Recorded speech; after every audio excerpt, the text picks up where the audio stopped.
ingsun maniring ulun ngapura risan amur bengat mring sahanan ingkang mring kanan siheng kasih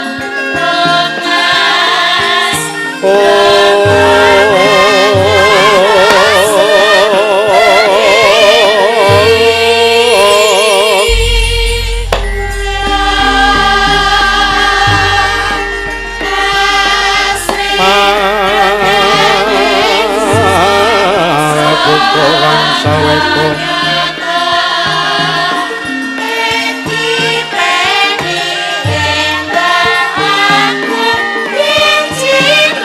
Masih telan jebang kanan Mamuju hewang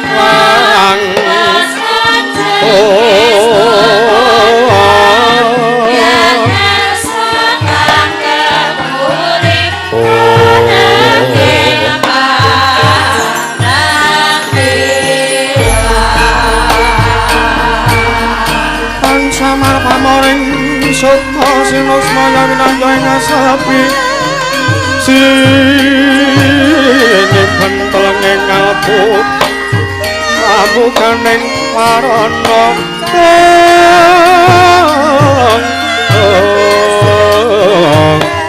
taleng saking layap-layaping aluyup pintu pecating sumena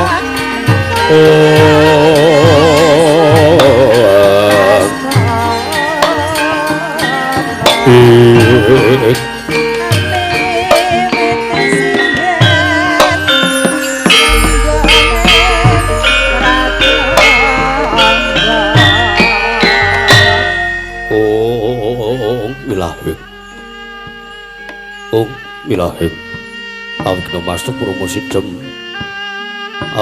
awigna masuk Purma Sidhem silat mrengjang jagat karana sirang tondo kawisisanding bisana sono sinamung nang ling mula pesta maksil standun lambeng kudu cinantara tutur katul tetulut-tulat mrih abdeng parabdewa wini sedonga papa prameng niskara karana ditembing jaman purwa pinardi tameng lalu tumangga tegap usana aning gumbita tangrungging perlambang patumpa-tumpa marmo panggung panggunggung sang merwaning kota Segebjar dumadining Wayang Purwa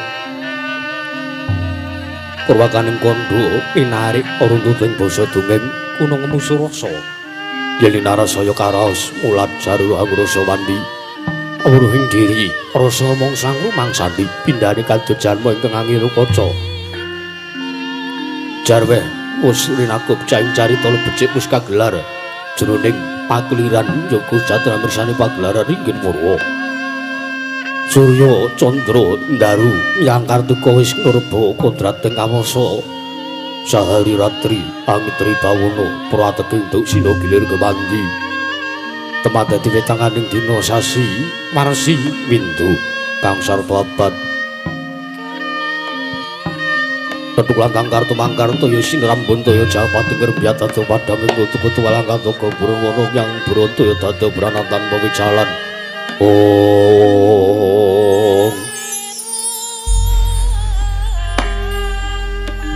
Pandang tarawangan senari sanggi pangrena ingkang arsa murbawani jagat mungging cakar wetan mungup-mungup mungging kalengan wukrabang mernganglah lamun keaksayan dilan-dilato bumi saya tangu sumber sanggang arko ngatos mublak kanan kiri ning abang esmu jentar kabar bawan senari sanggi bang pasonto tanam tugata rijo royo-royo amangku gunung ingkang biru moyo-moyo boceng gunung kita malah ngedanu kasih ring mahabancana lenggat lenggut nganti kaya gunung Pangkutha Mega tanpa tawis sangu suleng kawula tasih deluwarsa angkaya buka karep Tegal Sawahe amlur silu tatono bedotis nambi sendotan sesindenan mingkul garuru kunde anggiring raja kayane sawane ana pirembagan samara wangi Sanghyang Arkasa tangu sainggil wis katon melok sinar jagat dunung ing kiblat papat lor kidul wetan Wangkulon sinaring jagat kang samya boyata rebute rebet kekuwung prandiring panggedatan wonten ingkang amadaning kekuwung ing praja negari ing Amarta ya negari Indraprastha ya negaring Merentani, ya negaring Cintakapura, ya negaring Batana Kawarsa. Apan jaring karo pambukaning kondo saoraturing mangke krana negaring Amarta dumati saking pulo-pulo bepanjaran. Sinasapan loro binawi trambe baik samudra binang langut tanpa wagut pegating paningal kapanta uruting Cakrawala. Wane-wane cakring wisih samene kreping jurang krepung go serung karo sising peksilawet yang sarang durung.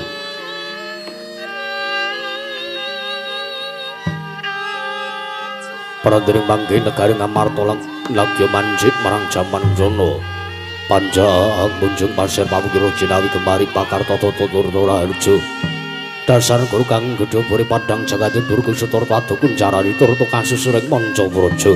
Lah sinentawa witung astupa sareng adil bangsa negaring Amarta menangira den ucapna dasa namane Sang Nata jejuluk Sang Nata Prabu Puntadewa. Ya Sang Nata guna tali krama, ya Sang Ajata Satru, ya Sada Dweja kanggo ya Prabu Yudhistira, ya Prabu Puntadewa, ya Prabu Darma Wangsa, ya Prabu Darma Putra. Nalendra wakuning bumi ingkang anggun jejekaken kaltamari sak jega lenggahing madaning Damarcana. Sribu sanggaring para kadang ingkang sampun katon kagelam bergagayah prayit nanggewa munggo panenggahing Pandhawa. Satring tunggal paning jadi pati ing Sang Raden dari Werkudara. Sinepa ora geling Pandhawa. Satring sawet jajar ten bumi tawu.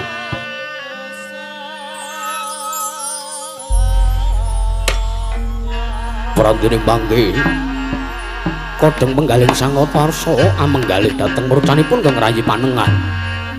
Arep dumateng pasewakan datana bane walang alisik Sang Yapara kawula samya gandeng masisiran jejel riyel arep pepet pipit parasa satatupan denggul datan poselo labes gandeng mursi benjang yang bludak gendera rontek umbul-umbul kekiterangan danu yaya mondeng mongso labu payung mekar mendi jamur bateng mongso ndeng tumbang rakul jatingaran mongso katiga Prandiri tidem namirawipun pandhita ngental kondo Sang Resi Wara Bisma ndadosaken kumanggiling wijiling mangandika Sang Prabu Darma Kusuma ingkang dereng kawedharing lisan.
tinon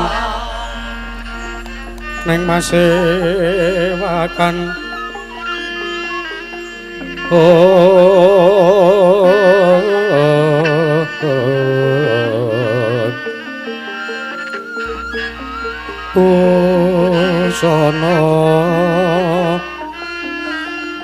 busana sutra kang maneka warna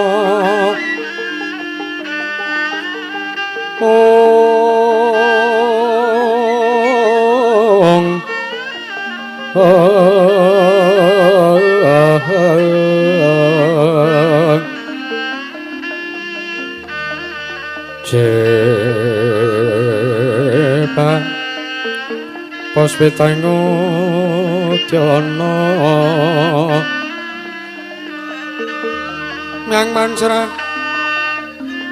sarwa rukma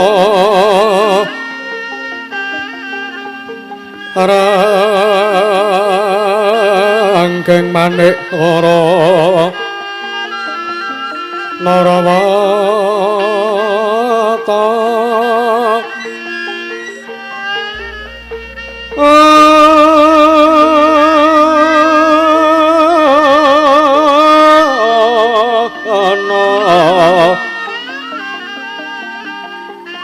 Obro prabanyo kang sumirat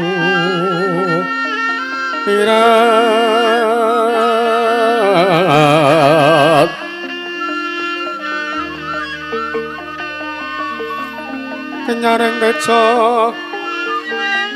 kaliwaran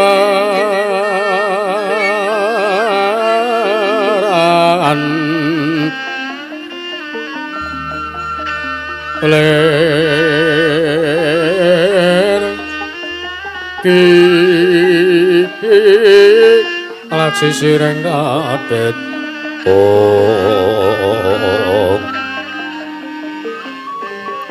Wimbo kekondo mrek mi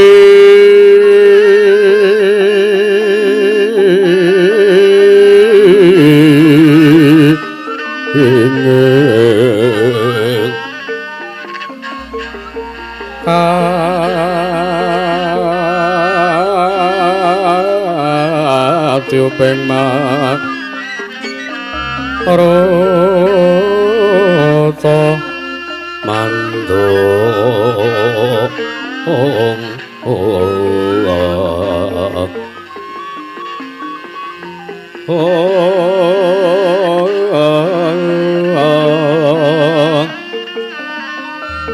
separan kang mangambara kongas ngebeki jero pasewakan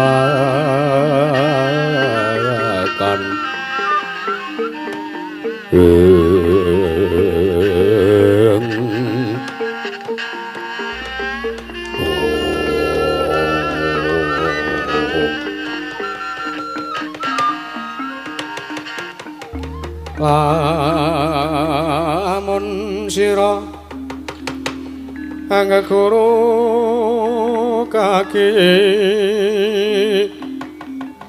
pamilya manungsa kang nyata ingkang becik martabate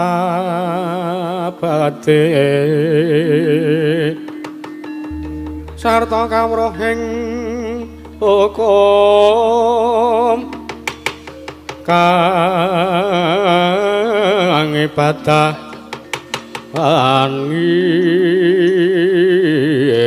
rangi sokoro lewat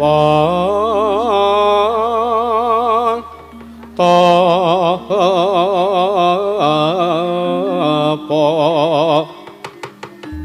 ingkang was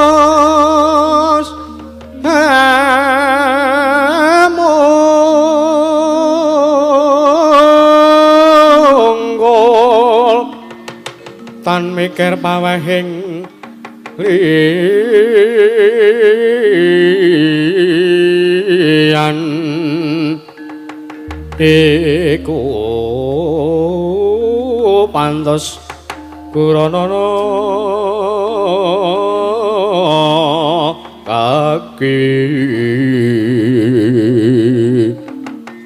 sartane kawruhana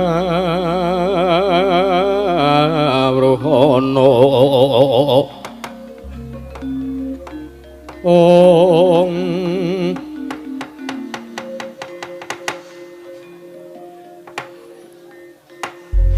Niwang Sukmana mangadili nuwi Niwang Agung Mugya ngayomana marang para janegara ing Indraprastha saisinipun nun mangke Kanjeng Hyang Mahatma Wara Bisma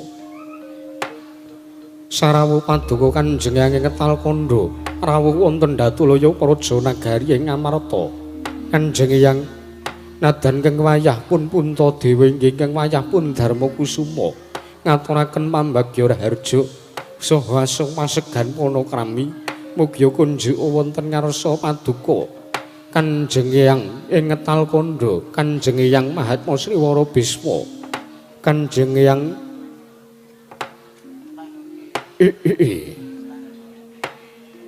Ung sekaring bawana langgeng ya nggih Putu Prabu marmanipun yang nampa pambagyaning Putu Prabu Puntadewa samengko pun yang sowan ana ngersaning Putu Prabu Darmakusuma Putu Prabu pambagya raharja wis priyantama sartane asung pasegan panakrama uga wis kunjuk ana ngarsanipun yang banget gawe marem sartane gawe bombonging pun yang ing Ketal Kandha ya mung ora liwat pun yang ngaturake pudya pangastawaning pun yang wae kunjuk ana ngersaning Putu Prabu Darmakusuma Putu Prabu Puntadewa kawula nuwun inggih Kanjeng Hyang marmanipun pangestu paduka Kanjeng Hyang Ketal Kandha pun Kanjeng Hyang Resi Bisma sampun sanget anggen kula nambi dahat kalingga murda kapetekaken wonten ing jajara meketing Waradaya ndadosaken daya tumrap gesangipun ingkang wayah pun Kanjeng Hyang Ketal Kandha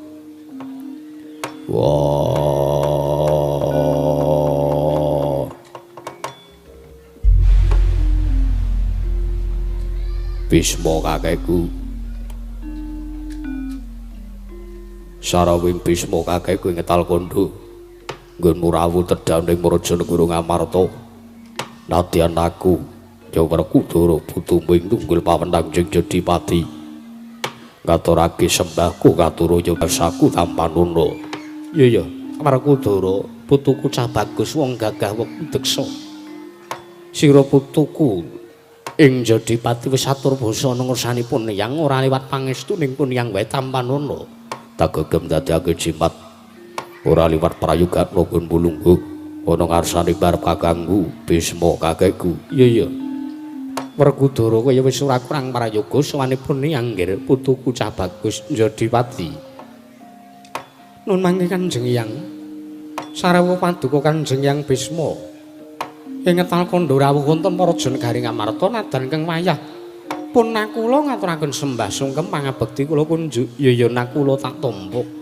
ora liwat pangestuning pun yang ing Ketal Kandha wae tampanana nun inggih sampun sanget anggen kawula pundi mugi kaprayogan lenggah paduka Kanjeng Hyang Resi Wara Bisma kaya wis ora kurang prayoga inggih putuku pinten ya nakula nun mangke Kanjeng Hyang nadan ingkang wayah pun sadewa inggih ingkang wayah ing bumi retalun ngaturaken sembah sungkem pangabekti kula kunjuk wonten ngarsa paduka Kanjeng Hyang Bisma ing Ketal Kandha Hyang ya sadewa putuku cah bagus atur bekti ana ngersanipun Hyang ragil tak tampa ora liwat pangestunipun Hyang kunjuk ana ngersanmu ragil sadewa sampun sanget anggen kawula pundi sasampunipun lenggah ingkang langkung prayogi aso kang dadi napas asat kang dadi riwi nuwun mangke Kanjeng Hyang mboten kateges kula badhe kumawantun matur cumantaka matur kunjuk ngersanipun Kanjeng Hyang Wara Bisma ing Ketal Kandha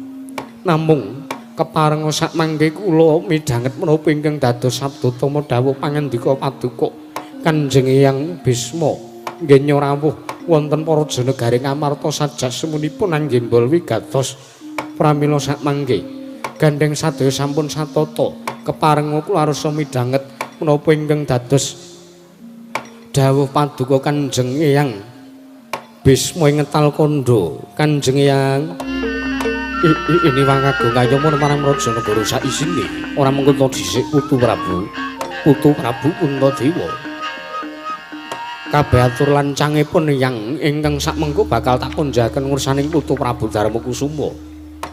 Mugi bisa kaleburna kabeh kaluputanipun yang kabuncanga ing samudra. Sakmengko pun yang bakal matur apa anane sartanipun yang ora karep ninggalake Subasita nggonku matur ngursaning Putu Prabu Puntadewa. Mboten dadosaken sawijining perkawis Kanjeng Eyang. Ya. Sing sepisan sowanipun yang iki tetinju marang kararjane Putu Prabu Darmakusuma. Sakadang Pandhawa ya putu-putuku para Pandhawa ing Ngamarta. Ping pindhone sowanipun yang iki ora kok saka karep pribadi nanging ana ingkang nuntun.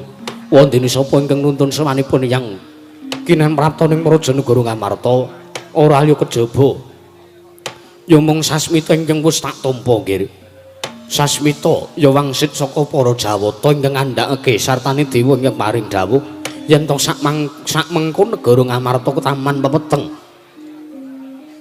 Merga ngendikaning dewa miturut apa ingkang wis pun yang tampa nalika nampa Sasmita ingkang lumantar saka pasumpenan negara Ngamarta kuncatan kekuwung sartane negara ketaman pepeteng iki disababake saka murcane putuku Arjuna ingkang wis ana telung candra linggar saka kedaton negara Ngamarta. Perkara iki ingkang sepisan bakal tak genahke sartane bakal tak jatekke lan pun yang bakal nupriksa ana ngursaning Putu Prabu Darmakusuma. Apa ya Sasmita ingkang tak tampa iki mau mung kabar ngaya-wara apa kandhek ana ing pangucap apa malah kababar dadi pakarti Putu Prabu. Ya jagat pangestu karo Kanjeng Eyang.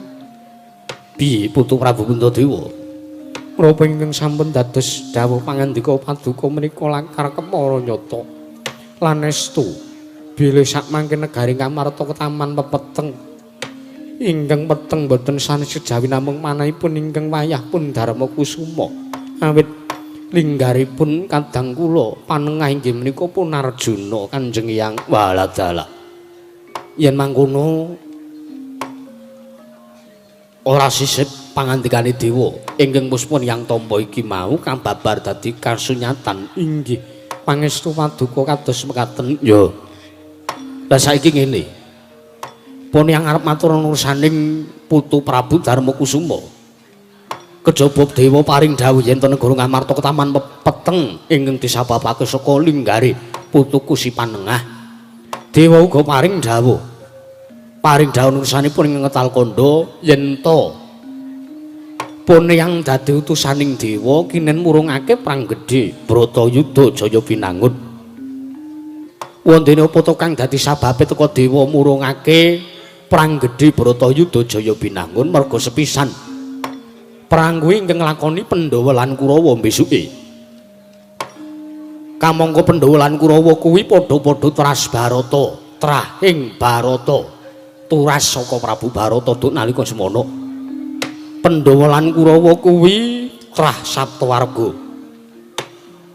Dewa duweni rasa pangrasa sartane dewa nglenggana yen to ngasi perang gedhe Bratayuda kelakon ditindakake dening putu-putuku Kurawa lan Pandhawa.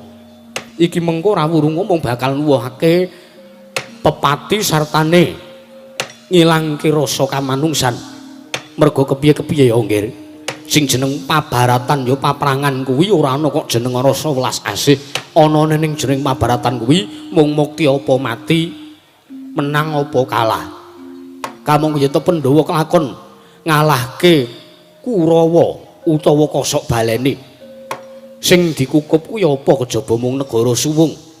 Yen to Kurawa menang, Kurawa ngukup negara Ngamarta ingkang wis komplang tanpa ana kawulane merga kawulane padha melu perang Bratayuda kabeh. Yen to Pandhawa menang, Pandhawa bakal ngukup negara Ngastina ingkang wis suwung lan ora ana kahanan apa-apa ingkang temoni ning Prajanegara Ngastina yen to Pandhawa menang. Mula kang saka kuwi dewa paring pepalih yen to sak mengko perang gedhe Bratayuda kudu diwurungake wonten ing dadi lantaran wurunging perang Bratayuda sartane timbuling putuku Si Arjuna kudu diseranani orong perkara ya kenging sepisan Pandhawa kudu prapta ning Prajanegara Ngastina kinarya nindakake tapak asta iki mau kinarya bukti sartane kinarya pratandha yen to negara Ngamarta ya Ngendraprasta sak wutuhe dipasrahke nang panguwasaning para Sata Kurawa ping pindhone kinarya timbule putuku panengah Pandhawa ya kuwi Si Arjuna Pandhawa utamane Puntadewa ya putuku Ngamarta kudu masrahke wujuding pustaka Jamus Myang Jimat Kalimasada lah banjur wujuding pustaka iki mau bakal digawe srana kepiye miturut ngendikaning dhewe sing tak tampa lho nggih. Pustaka Jamus Myang Jimat Kalimasada kudu disirnakake. Wujuding pustaka kedah pun sirnakaken ya. Najan to wujuding pustaka Jamus Myang Jimat Kalimasada kuwi pusaka kadewatan. Pusaka kuwi uga dewa sing maringi nanging uga dadi keparengi dewa. Wujuding pustaka Jamus Myang Jimat Kalimasada kudu disirnakake. Mula kang saka kuyananipun Hyang pratoning Prajanegara Ngamarta kejaba ngandhake perkara iki mau pun Hyang bakal nyuwun sartanipun Hyang bakal njaluk wujuding pustaka Jamus Myang Jimat Kalimasada gagi pun Hyang bakal mboyong ana ing Prajanegara Ngastina sak mengko bakal nebur dening para Sata Kurawa kinarya pratandha lan serana ingkang ditempuh supayane putuku panengah Pandhawa bisa timbul sartane bisa bali kaya wingi-wingi mapan ing Prajanegara Ngamarta. Putu Prabu Puntadewa. Ya jagat pangestungkara Kanjeng Hyang Putu Prabu wi. Sedaya lepat kula diagung panyaksami mboten kateges kula menika badhe anggondali dhateng wujuding pustaka. Ya. Nanging gandeng Pandhawa menika nadan cacahipun gangsal nanging kedah tetarosan ya prayogane mangkono. Nadan tengking dadi nalindra ning Prajanegara Ngamarta kuwi Putu Prabu Puntadewa nanging prayogane tarena karo adi-adimu. Inggih. Bratasena Werkudara barka kagem apa? Kepiye yen to wujuding pustaka dipasrahke ngersane Kanjeng Hyang. Banjur sak mengko wujuding pustaka Jamus Myang Jimat Kalimasada bakal disirnakake kinarya srana timbule kadangmu panengah. Wah. Barep Bloko Suta rasah wigi ringa-ringa gege mangsane gelak pancine pustaka Jamus Myang Jimat Kalimasada pasrahna kersane Bisma kakekku. Bisa apa bakal ketemu sartane lungane Arjuna yen toran gage diseranani mangkono ya yen mangkono siadi masrake tak pasrahke aku rawel sartane aku ra nggondhali yen pustaka bakal disirnake. Nah kula kepiye? Kula namung ndereke mawon Koko Prabu. Mboten ngateges kula bar papisan ngendikanipun Kakang Mas Werkudara. Nanging kula namung ndereke mawon jenyatanipun kula menika pirengane ngragil Pandhawa. Mangkono inggih. Pramila kula kinten atur kula mboten badhe dipun antepi jenyatanipun ingkang langkung sepuh kemawon ngeparengaken kenging menapa kula mboten mekaten Koko Prabu. Yen ngono siadi ikhlas kula ikhlas lan batos. Sadewa kula wonten dawuh kepiye Dimas mungguhmu perangane Pandhawa ora duwe atur kala mangsane siade ingkang duweni atur kepiye yen to wujuding pustaka dipasrahke ngersane Kanjeng Hyang mangke riyen Koko Prabu ngempil kamardikan madu anggen sami wawan sabda kula badhe majeng anggen kula sowan wonten sawijining perkawis ingkang kedah kula aturaken dhateng resanipun Kanjeng Hyang Bisma Ketalkondo. Ya di aragil tak sumanggakake Sadewa ya tangsen. Nuwun sewu Kanjeng Hyang Bisma kula ngaturaken sembah sungkem mangabekti kula kunjuk. Ya. Tangsen ora pangling ragil ingkang maju. Sajak arep duweni atur ngersane Hyangmu ing Ketalkondo. Iye. Nuwun sewu Kanjeng Hyang. Kepiye? Mboten kateges kula kama wantun, mboten kateges kula menika lancang. badhe matur wonten ngersanipun Kanjeng Yang Bisma Ketal Kondo. Nanging kula menika namung badhe nglejah dhateng menapa ingkang dados pangandika paduka kala wau. Lho. Arep nglejah aturipun yang ingkang endi? Sing endi? Sing arep mbok glejah jernyatane iki aturku iki mau miturut pangandikaning dewa. Inggih kula pitados Kanjeng Yang. Iya. Jalaran paduka menika pandhita ingkang estu sampun luhur ngilmunipun lan sampun nilar dhateng kadonyan pramila ngrasuk busananing kabrahmanan.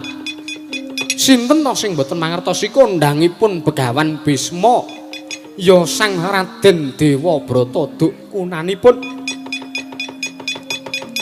ingkang kadigdayane kliwat ukur kula pitados. Iya. Banjur apa ingkang arep mbok aturake? Mangke riyen kula menika namung badhe nglejah pangandika paduka. Aturku sing endi? Babagan sasmitaning dewa ingkang sampun paduka tampi nuwun sewu. Dewa ngendika bilih paduka dados lantaran purungipun perang Bratayuda lan dados lantaran timbulipun Kakang Mas Panengah Pandhawa inggih menika Kakang Mas Arjuna srana nglebur lan nyirnakaken wujudipun pustaka Jamus Nyang Jimat Kalimasada. Mangke riyen kula tak nyuwun pirsa. Kowe arep takon apa? Dewa sing paring dawuh kados mekaten menika sinten? Tegese piye? Lho. Dewa ingkang maring wisik. Dewa ingkang maring mangsit sasmita. Kados mekaten menika kula wau sinten? Dewanipun sinten? Pukulun sinten pewisikipun? Kayiwanganipun pundi? Menapa kayiwanganipun Suralaya, menapa Swargadahana, menapa malah kayangan Surdaya? Sinten dewa ingkang paring dawuh kados mekaten? Waduh. Sedewa wonten dawuh. Yen to kowe takon sapa dewa sing maring dawuh ngersanipun Yang pun Yang ora mangerteni. Lho. Dewa menika menawi badhe paring wisik tartentu nepangaken dhateng diri pribadinipun lho. Iya adat sabene ngono ning iki mau ora. Dadi sing gedhe pangapuramu yen to pun Yang ora iso matur sapa dewa sing maring dawuh. Menika ora ngane-anehi, ngane-anehi piye? Apa sing ngane-anehi saka ngendikaning dewa? Mboten sampun mboten sadipun arembug perkawis menika. Nanging kula badhe nyuwun pirsa malih, kowe arep takon apa meneh? Kenging menapa murcanipun Kakang Mas Arjuna inggih Kakang Mas Janaka ingkang nguncat saking negari Ngamarta ndadak dipun seranani leburipun pustaka Jamus Nyang Jimat Kalimasada. Sedewa wonten dawuh. Perkara iki pun Yang uga ora mangerteni merga iki mung ngendikane dewa. Lah lajeng sinten dewane? Pun Yang wis matur ora ngerti. Weh, lah iki kok nganeh-aneh. Dewa kok ora ngerti sapa sing ngendika iki. Menawi paduka mboten mangertosi kula tak nyuwun pirsa menawi paduka menika nganggep wayah dhateng Kakang Mas kula ing Madukara mesti kemawon paduka apal murcanipun oncatipun Kang Mas Janaka menika wonten pinten perkawis. Lungane Janaka kuwi disebabake telung perkara. Menapa kemawon? Sepisan ya kuwi payo katempuh samirana. Tegesipun payo katempuh samirana kuwi ening endi ana pabaratan ening endi ana paprangan mesti Arjuna ngluruk. Mula kuwi ingkang dadi jalaran lan dasar Arjuna oncat saka negara Ngamarta. Menika ingkang sepisan ya ingkang kaping kalih menapa? Ping pindhone ya kuwi Wiku-Waldaka. Menika tegesipun lungane Janaka meguru marang pendhita anyar utawa pendhita ingkang kondhang ilmune kondhang kasudebyane. Lajeng ingkang angka 3 to. Inggih. Tak disiki ora. Banjur ingkang angka 3 ya kuwi wanita kadalu krama. Tegesipun Janaka lungane saka negara Ngamarta rabi. Teges lunga saka negara Ngamarta bali ning negara Ngamarta wis gandeng wedokan. Ah, inggih. Bener apa ora? Inggih, leres. Nek ngaten panjenengan menika estu Kanjeng Yang Bisma ingkang sejati. Lho piye aku kok kowe kok tida-tida karo pune Yang wis to gage. Sajak arep mepalangi lehku arep mboyong wujuding pustaka. Inggih. Kula nggondheli menawi pustaka Jamus Nyang Jimat Kalimasada badhe dipun lebur. Wah, Ragil. Wonten dawuh Kakang Mas. Ora sah kukian gunem sing tanpa guna kowe rasa mebangal. Kowe ora sah wangkut satane kowe rasa wangkal. Pandhawa papat wis padha nyarujuk ila kok mung kowe sing ora sarujuk sartane mung kowe sing gondali yen ta pustaka dilebur dening Hyang Bisma. Nuwun sewu kedadipun gleja lho Kakang Mas. Mengke menawi ngantos Kanjeng Hyang Bisma menika namung ngendika ingkang ngayawara kamangka dewa mboten paring sasmita estu engko gek-gek mung ngimpi mengko gek-gek le jroning impenipun Hyang Bisma menika namung demit mampir kamangka pustaka Jamus Myang Jimat Kalemasada pun kelakon dilebur sinten sing kapitunan menawi mboten para Pandhawa cerewet. Wah gage kowe menengo ora menengah sampar mengke riyen Kakang Mas dereng rampit anggen kula matur sak pejagung kalane Hyang Bisma menawi sampun rampit kula tak meneng kula tak mendel Kanjeng Hyang Sedewa piye?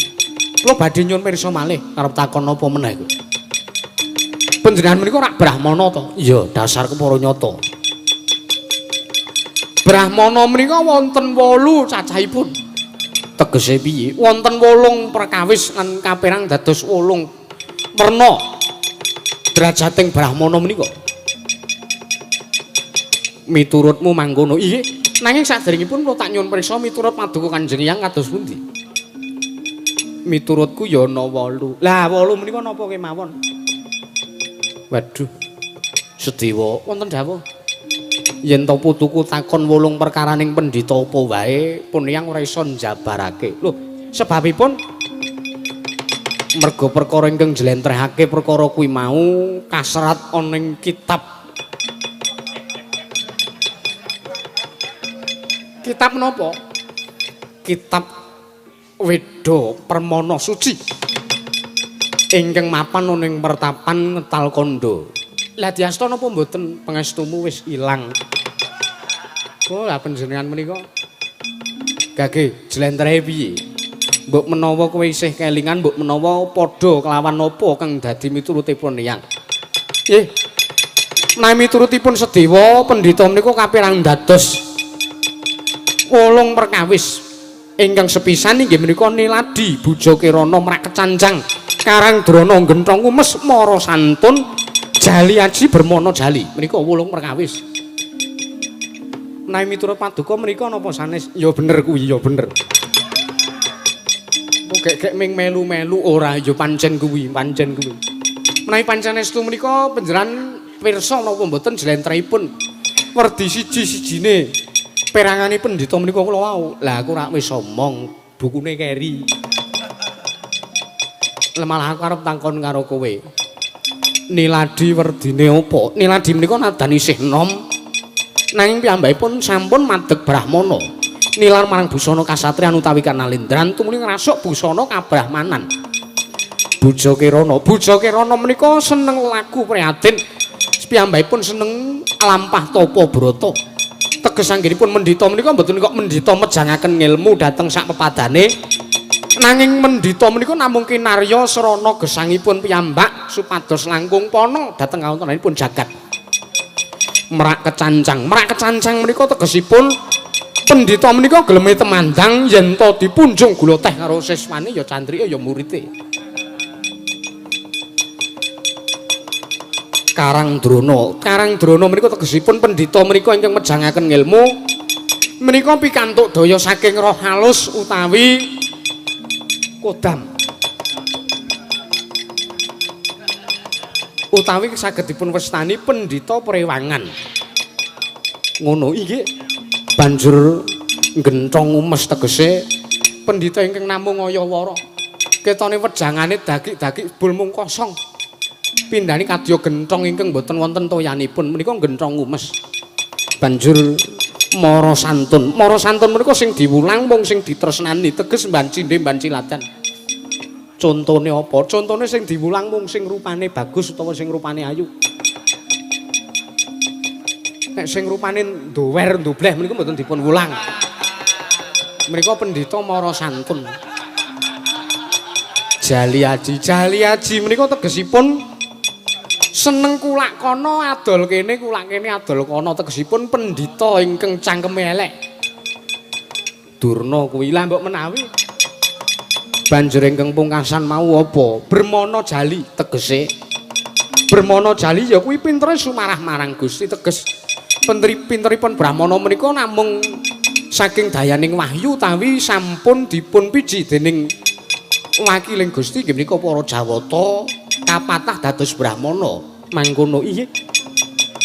Lah nuwun sewu panjenengan kemawon mboten pirsa jlentreng wolung werni ning pendhita lah kok badhe mboyong wujuding pustaka. Wah, Sedewa. Wonten dawuh Kakang Mas, menapa badhe mboten trima? Kula badhe sampean tegeli napa pripun? Meneng ora kowe? Kula sampun matur kula menenge nek empun rampung leh kula sak pejagong kalih yang bisa dipateni kuwi sinadang swarga dening para dewa. Monggo menawi badhe mejahi dhateng kula. Wah. Bisma kakekku rasah dirungokke sing dadi ature Sedewa. Mengko dhisik Werkudara tak kira pancen ature Sedewa kuwi bener. Lah nika. Sing kawogan wae nganggep atur kula leres kok panjenengan nglupotaken dhateng aturipun ingkang rayipun ragil. Bener sebabe apa? Oh sik bener kuwi tegese bener-bener Sedewa kuwi kudu kon mingkem. Oh lah setan ora. Kanjeng Eyang kok mbok setan-setan ki. Kanjengipun. Panjenengan menawi badhe wantun kalih kula. Oh, Koko Prabu to niku. Kula kinten nek Kakang Mas nekula. Sedewa kowe meneng apa ora? Mboten badhe meneng. Kula badhe nggondheli dhateng lekasipun Kanjeng Yang Bisma ingkang badhe nglebur pustaka Jamus Nyang Jimat Kalima Sada. Wah, tak hitung lu kedeping peninggal. Ora minggat saka daton Ngamarta ora gecek ndasmu. Lah nek ngaten kula malah nyuwun pamit.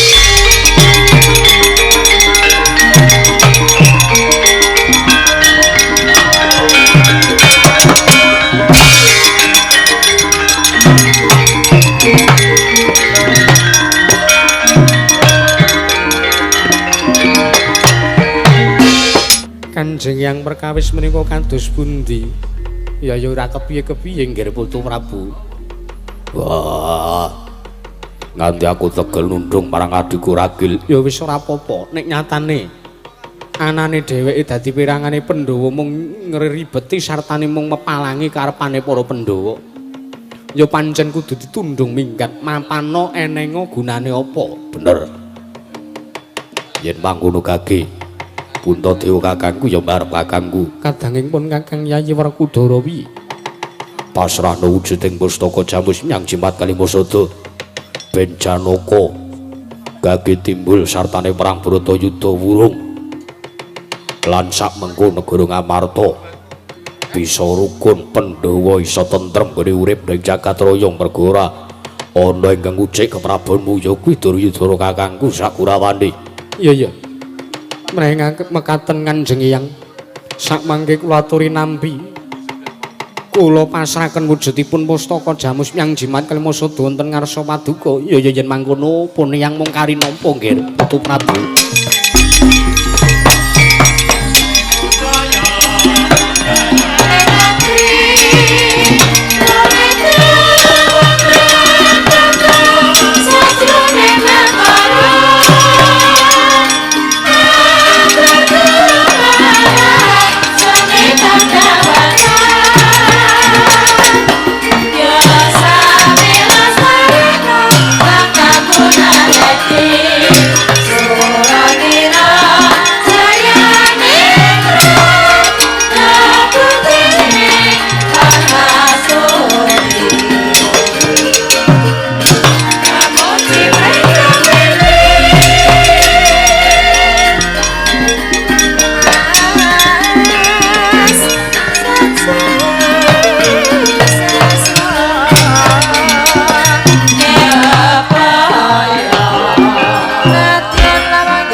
Lega rasanipun yang merga pun yang wis nampa marang apa kang dadi panjaluke dewa. Mekaten Kanjeng Eyang. Iya. Ya mung Werkudara. Bisma kakekku apa sing jenjem atimu. masrahke pusaka kuwi pancen abote kaya masrahke bojo. Yo. Aku ora tau kok. Sing masrahke bojo bola-bali ki ping barep. Kene ya Drupadi iki bali meneh. Ayo mbok menawa pancen wis dadi jodhone kok ya ora. Sampun Putu Prabu kula nyuwun pamit. Nggih Kanjeng Hyang. Nanging engko dhisik aja ngasih Pandhawa keri kaya wis apa ingkang wis pun Hyang tampa. Sarta napa ingkang wis diaturake ngarep mau yen to Pandhawa kudu prapta ning Prajanegara Ngastina. Ya kuwi nindakake tandha tapak asta kinarya pratandha negara Ngamarta kapasrahke dening panguwasaning para Sata Kurawa. Nanging menapa ugi badhe kelampah kanthi jenjem menawi para Pandhawa godhang. Wis tak kira rasa gagas sing padha lunga. Mung wektu dina iki mung menggalih babakan wurunge Panggedhe Bratayuda. Sartane srana iki ditempuh kinarya timbling Putuku Si Arjuna. Mekaten Kanjeng Hyang. Ya, yen mangkono tak jaluk pun yang ngenteni ning alun-alun negara Ngamarta merga tak kira si Sedewa iki mau ora narimake banjur utusan Wadyabala mbok menawa lho. Mekaten Kanjeng Hyang. Ya. Nek ngaten prastawa dawuh Paduka kula nderekaken tindak Jengkar Paduka lajeng sakmangke para Pandhawa ingkang badhe sumusul tindahipun Paduka Kanjeng Hyang tumuju wonten Prajanegari Ngastina. Kanjeng Hyang Purna Gatining mananggilan Arsasana Kundura ngedaton jeluk saking Damarukcana kinabin gambaran gading ngandharaken sangjaning para banjedi manggung tanggung Jaka Paloro ingkang samya ngambil pancaning prabot kawya saking mandura tindak nyosang Sri Naranata lamun Cinandra Yayah Dewa kairing widodara widodari